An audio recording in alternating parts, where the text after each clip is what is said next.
नमस्कार. आज हा व्हिडिओ करण्यामागचं कारण असं आहे की तुम्हा सर्वांना मला हात जोडून विनंती करायची आहे.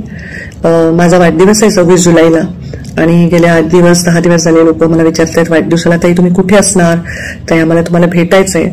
खरं तर जरी मी परळी विधानसभेचं प्रतिनिधित्व केलं असेल तरी राज्यभरातून लोकांनी माझ्यावर भरपूर प्रेम केलेलं आहे आणि सगळ्यांनाच मला भेटायचं असतं आणि सर्व राज्यातून लोक भेटण्यासाठी येताना प्रचंड गर्दी होते, गैरसोय होते आणि मला स्वतःचा वाढदिवस हा एक फक्त योगायोग वाटतो, तो काही साजरा करण्याचा दिवस वगैरे असं वाटत नाही.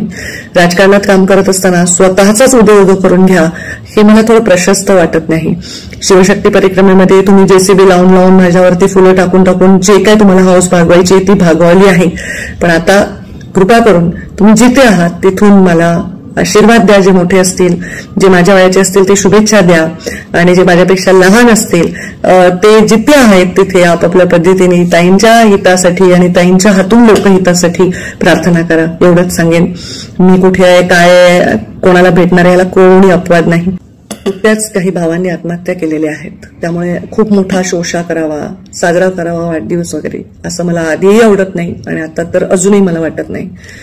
पण एक मात्र तुम्हाला मी सांगणार आहे, संपूर्ण व्हिडिओ बघा बरं का, कन्फ्युज होऊ नका. मी सांगणार आहे जरा 2-4 जेसीबी भरून फुलं तयार ठेवा. त्याचबरोबर मी सांगणार आहे 150-200 किलोचे चांगले हार तयार ठेवा. कधी वापरायचेच सांगते. 29 जुलै रोजी मी येत आहे बीड जिल्ह्यामध्ये भगवान भक्तिगड येथे भगवान बाबांचे सावरगावला जाऊन दर्शन घेण्यासाठी. त्या जेसीबी तिथे लावा. भगवान बाबांच्या त्या भव्य मूर्तीवर पुष्पवृष्टी करायची आहे, त्यांना नतमस्तक व्हायचं आहे. तिथून मी निघणार आहे ते बीड येथे. बीडमध्ये नारायणगडाचं दर्शन घेऊन तिथून मी छत्रपती शिवाजी चौकामध्ये छत्रपती शिवरायांच्या पुतळ्याचं पूजन करणार आहे आणि त्यांना हार घालणार आहे. तिथून मी थेट निघणार आहे ते परळीकडे. परळीमध्ये जे आपण सर्वांनी बनवलं आहे तो गोपीनाथगड माझे पिता आणि नेता, त्यांचंही दर्शन मी घेणार आहे आणि त्याच्यानंतर परळी शहरामध्ये जो बाबासाहेब आंबेडकरांचा भारतरत्न महामानवाचा जो पुतळा आहे त्याचंही दर्शन घेणार आहे.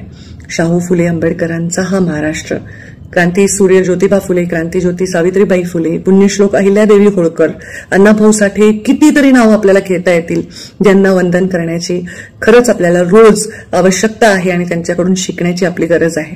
त्या सर्वांना या प्रतिमांमध्ये पाहून मी हा प्रवास करणार आहे.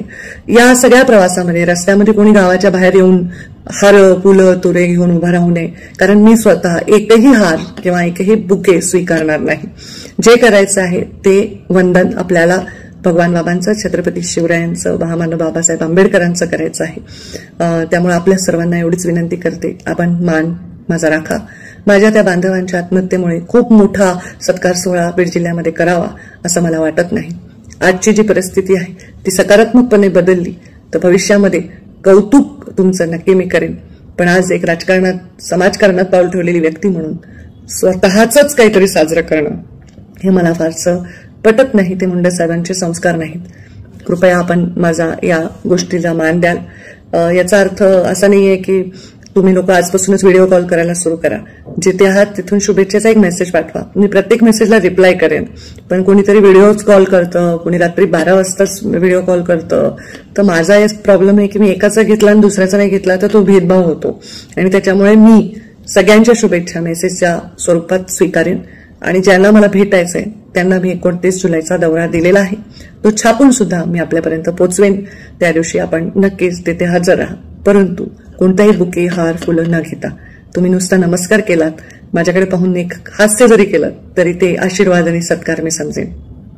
धन्यवाद.